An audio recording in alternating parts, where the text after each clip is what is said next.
변호사는 이따가 순위가 나오겠지만 진짜 처참하거든요. 이런 좋은 시절이 있구나라는 생각을 좀 제 친한 친구들처럼 좋은 의사들이 많아졌으면 좋겠습니다. 이런 구독자들이 실망하시지. 평균도 안 되는 분이셨어요? 평균 뭐 합류하겠습니다. 멘토라 회계사 공부하랬잖아.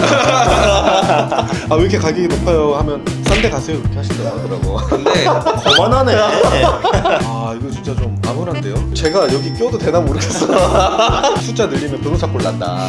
그 변호사 꼴이 지금 이 꼴인 것 같습니다. 회계사만 살만하네. 시계도 아주 반짝반짝. 야 문과도 살만해. 진짜 네, 안녕하세요. 문살만의 하진기 변호사. 신경철 회계사. 신원철 노무사입니다. 네, 오늘은 저희가 드디어 이제 오랜만에 진짜 문과도 살만한지 요거를 보여주는 이제 조사 결과가 나왔습니다. 네, 저희 거의 이제 시그니처가 돼가고 있는데 저희 상위권 조회수가 다 이 내용이거든요. 저희 항상 질문만 하는 것 같아요. 할만한지 많은. 실은 지금 가장 어떻게 보면은 앞에서 달려고 있는 느낌이긴 한데 저희도 이 지경이니까. 그래서 저희가 이제 국세청에서 2014년부터 2022년 귀속 전문직 종사자 업종별 사업소득 현황을 국회의원한테 제출했어요. 이거는 정말 뭐 국세청이 국회의원한테 제출한 거니까 좀 빼박 자료예요. 그리고 이제 국세청에서도 이거 자료를 뭐 통계적으로 오류가 그렇게 있을 것 같지는 않거든요. 있을 것 같지는 네, 검수를 한 거라서 그 결과가 너무 충격적이어서 정말 충격적인 것 같아. 공유를 한번 해보도록 하겠습니다. 네. 일단은 중위소득으로 말씀드릴 건데 평균소득은 이제 전체 평균을 낸 이제 사업자의 평균소득이죠. 그렇죠.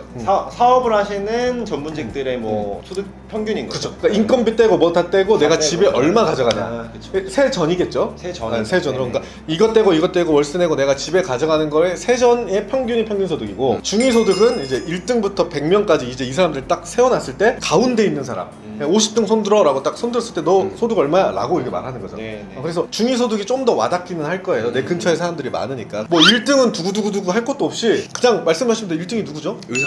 아, 그 뭐, 이름 앞에 한없이 작아지는. 여지 없죠. 숫자도 마음껏 못 늘리는. 농담입니다. 그럼 의사는 얼마죠? 의사는 평균 소득이 4억이고 중위 소득은 2억 7천. 와. 이렇게 나왔습니다. 중위소득도 1등이에요. 네, 둘다 1등이에요. 둘 다 1등. 네. 그러면은 월 3,500이 최소 가져간다는 거예요. 평균으로.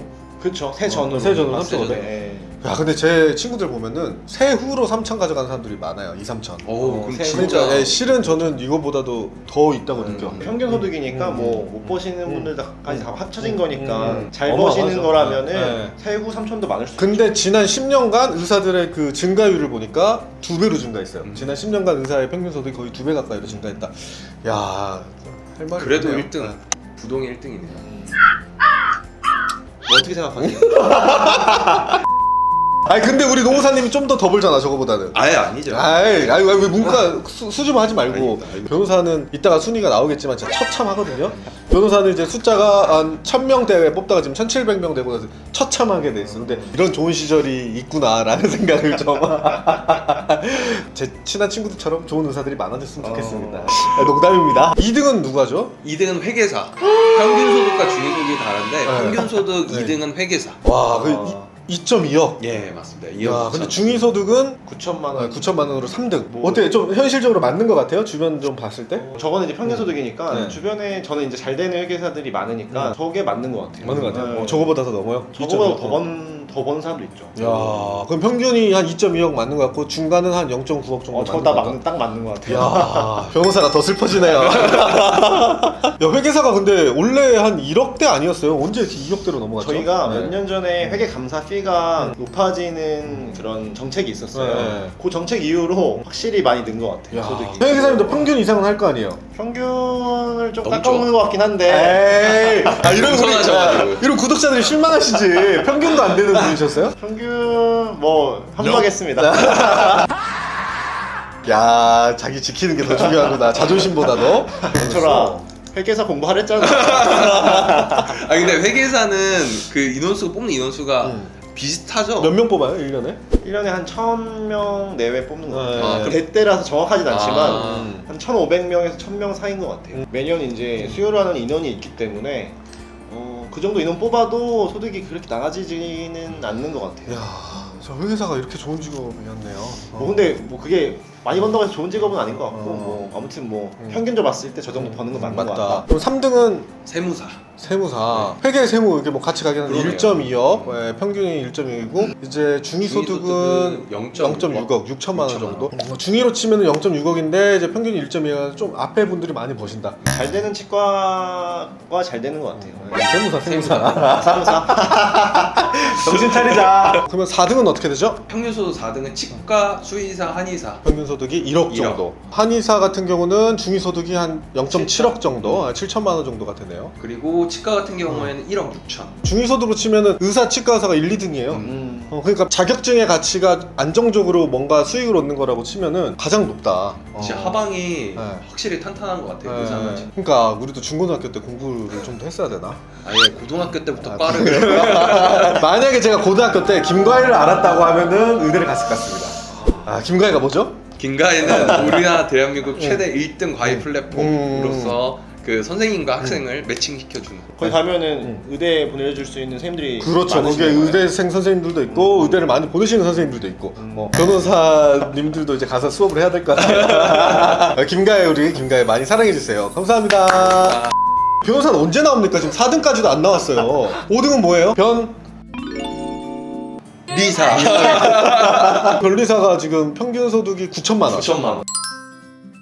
6등은 이 아니고 네, 관세사. 관세사. 평균 소득 8천만 원. 도대체 언제 나와? 그러면 7등은 이 아니라 약사. 거기도 평균 소득이 한 8천만 원 되고 네, 중위 소득도 한 8천만 원. 8천. 평균이 여기 되게 고루 분포하는 거야. 그래, 평균 소득이랑. 고루고루 이렇게 있는 것 같아요. 중위 소득 있고 8등은 드디어 변호사. 전 너무 충격받았습니다. 평균 소득이 7천만 원이고요. 더 충격적인 거는 중위 소득이 3천만 원으로 나왔어요. 이게 말이 되냐? 이거에 대해서 이제 변호사들 사이트에서 엄청 말이 많아요. 지금 통계가 잘못된 거 아니냐? 뭐 이제 뭐 변호사들이 현금으로만 받느냐? 이런데 현금으로 받는 일은 요즘에 매우 없거든요. 중위소득은 이제 중간값 나온 거니까 뭐 그렇다 쳐도 평균 소득이 7천만 원인 건 좀 의아하긴 한데요. 네, 왜냐면 잘 버시는 분들은 엄청 잘 버시잖아요. 예를 들어 뭐 김앤장이니 대형펌의 이런 변호사들님들은 뭐 1억, 2억, 5억 이런 분들 빠지신 거겠죠. 뭐 저처럼 이렇게 개업해가지고 그러니까 뭐 대표 변호사들이라고 보면 되겠죠. 이 7천만 원밖에 못 본다. 와 이거 진짜 좀 암울한데요. 제가 여기 껴도 되나 모르겠어. 회계사 평균 소득이랑 3배 3분의 1이잖아요. 근데 가만 보면은 회계사든 세무사든 인원수가 그렇게 급격히 늘지 않았거든요. 그리고 변리사나 관세사 이런 분들도 인원수가 그렇게 또 많은 직종이 아니잖아요. 변호사는 지금 최근에 숫자가 엄청 늘었죠. 네. 로스쿨 이후에 엄청 느신 거죠. 네, 그렇죠. 제가 2만 번대 변호사인데 지금 뭐 한 6년 만에 4만 번대를 가고 있어요. 그럼 정말로 평균 소득에 그 변호사들 숫자가 좀 지대한 영향을 줬다고 생각하시는 거예요? 일단은 개업 관련해서는 아주 지대한 영향을 줬다고 생각해요. 스카이 학부나 아니면 스카이 로스쿨이나 서울대 상위권 대학에 오신 분들은 대형 펌이나 판검사를 노려봐요. 그래서 이제 그쪽으로 가는 경우가 많고 이제 중위권 대학분들이 이제 나왔을 때 어쏘로 가는 거가 좀 애매한 부분거나 이제 내가 아니면 특별히 개업에 자신이 있다 이러면 이제 개업을 하거든요. 근데 그런 분이 제가 봤을 때 1년에 한 그렇게 나오시는 분이 그래도 한 7,800명은 될 것 같아요. 많은 뭐 한 500명 정도. 그러면 그 500명이 매년 쌓이는 거죠. 그러면은 기존에 자리 잡은 사람들을 이기기 위해서 매년 저가 경쟁을 하고 자기 노동력을 그냥 이렇게 치환하는 그런 저가 경쟁을 하다 보면은 계속 가격은 낮아지고 그러면 이제 변호사를 좀 더 쉽게 생각하시고 이제 그러시는 분도 많아지겠죠? 여기 일로 와봐 이렇게 돼요. 이렇게 말씀하시면은 의사분들이 숫자를 늘리는 거에 반대를 하는 이유가 좀 일리가 있긴 해요. 이제 그 뭐 밥그릇 싸움이 아니라고 하는데 이제 그냥 밥그릇 싸움 측면에서만 보자면 숫자 늘리면 변호사 꼴 난다. 그 변호사 꼴이 지금 이 꼴인 것 같습니다. 의사 4억, 변호사 7천? 야. 최근에 이제 의대 이슈도 있고 하다 보니까 의사분들 중에서도 이제 개원을 하시는 분들이 좀 계속 증가하고 있거든요. 네. 어때요? 개원하는 의사들 많이 하잖아요. 예, 실제로 그렇죠. 이렇게 잘 벌어요? 실제로 잘 버시기도 하고 네. 근데 그 영향인지 모르겠지만 거꾸로 우리가 봉직이나 이제 뭐 페이닥터라고 보통 얘기하는 그 안에서 일하시는 의사분들의 월급 수준은 점점 떨어지고 있어요. 요즘에? 원래 얼마 한 1,000 정도였잖아요. 새우 진짜 1,000. 세후로 1,000 왔다 갔다 하는 경우도 있었는데 뭐 1,000 안 되시는 분들도 많고 1,000 안 되시는 분들도 많고 막 이렇게 겸손하게 말하는데요. 변호사는 씨. 이제 뭐 상대적인 거긴 하지만 네. 어쨌든 이제 내부에 속해서 뭔가 일하는 페이가 줄어들기 때문에 앞으로 더 개원하는 그런 경우는 많아질 것 같아요. 그러니까.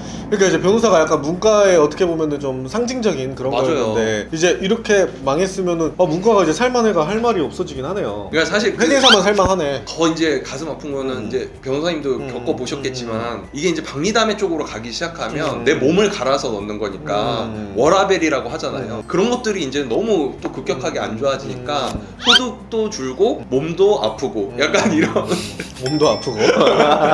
근데 보면 지금 노무사는 여기 없어요. 아예 없어요. 아예 없는데 근데 노무사님의 소득을 들으면 다 깜짝 놀란다는 거죠. 게다가 요즘에 제 의사 친구들이 하는 말이 노무사님 업체는 할 수가 없대요. 가격이 이제 높아가지고. 그래서 왜 이렇게 가격이 높아요 하면 싼 데 가세요 이렇게 하신다고 하더라고. 근데 거만하네. 가격이 비싸다고 하는데 1, 2만 원짜리예요. 진짜로? 그러니까, 예, 많이 높일 수가 없어요. 원래 그러니까 정해진 시- 월 얼마 정도? 그러니까 보통 이제 기장료라는 게 다 다른데 뭐 10만 원에서 15만 원 뭐 요 사이로 하는 경우도 많고 이제 인원수에 따라서 저희는 달라지니까 근데 저희는 일부러 약간 뭐 큰 병원도 하고 하긴 하지만 1, 2만 원 차이예요. 그러니까 올릴 수 있는 것도 한계가 있는 거예요.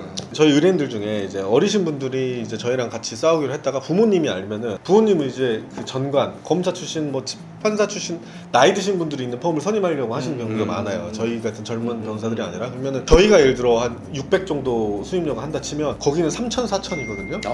근데 막상 그 펌도 나이 드신 분들이 직접 일을 하시기보다는 보통 아래 젊은 변호사들이 일을 하는 경우가 많아요. 그러면은 똑같거든요. 실질적으로는. 실은 우리가 더 야생에서 경쟁력이 있는데. 근데 개인적으로 궁금한 게 그러면은 사시 출신과 로스쿨 나온 분들이 똑같은 사건 수임을 하더라도 가격 차이가 또 있나요?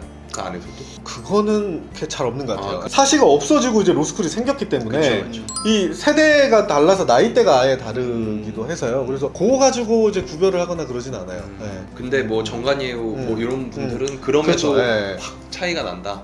근데 대다수의 개업하는 변호사님들은 그런 정관예우 출신이 아닐 텐데. 그러니까요. 그럼 어떻게 앞으로 이 변호사가 파괴를 해야 망하거나 파괴해야 되는 거에 대해서는 우리가 다음 편으로 한번 저희가 뭔가 희망을 줘야 되잖아요. 희망. 여기는 이제 뭔가- 뭐 그냥 이대로 살면 되지 뭐 이런 느낌인데 아니지만 시계도 아주 반짝반짝 무화시계가 없어요. 제네시스 타고 왔습니다. 제네시스 타고. 원래 찐부자들이 이런 거 안 차더라고. 그러니까 제가 진짜로 막 보면은 찐부자들은 다 애플워치 차고 옆에서 이제 그 자문해주는 변호사들만 기계식 시계. 이 상황을 타파하려면 어떻게 해야 돼요? 노무사님이 제일 잘 나가시니까. 아니 그래. 저희는 뭐 순위에도 없는데 지금 의사보다 잘 버니까. 아니, 비슷해요. 비슷하지 않아? 너가 좀 높지 의사보다. 진짜 오해하세요. 이제 바로 잡아야 될 것 얘가 같아요. 수입 많은 이유를 알았다. 어. 지보다 낮은 평균 소득인 애들은 안 받는 거야. 여러분 장난인 거 아시죠? 우리가 이제 어떻게 타파를 앞으로 할지 나갈지. 어떤 뭐 전략을 해야 될지 이런 거에 대해서 다음 편에서 한번 논의해 보도록 하겠습니다. 한번 열심히 생각해 볼게요. 저희도 한번 살 고민을 생각해 볼까 같이 고민해 보도록 하겠습니다. 감사합니다. 감사합니다.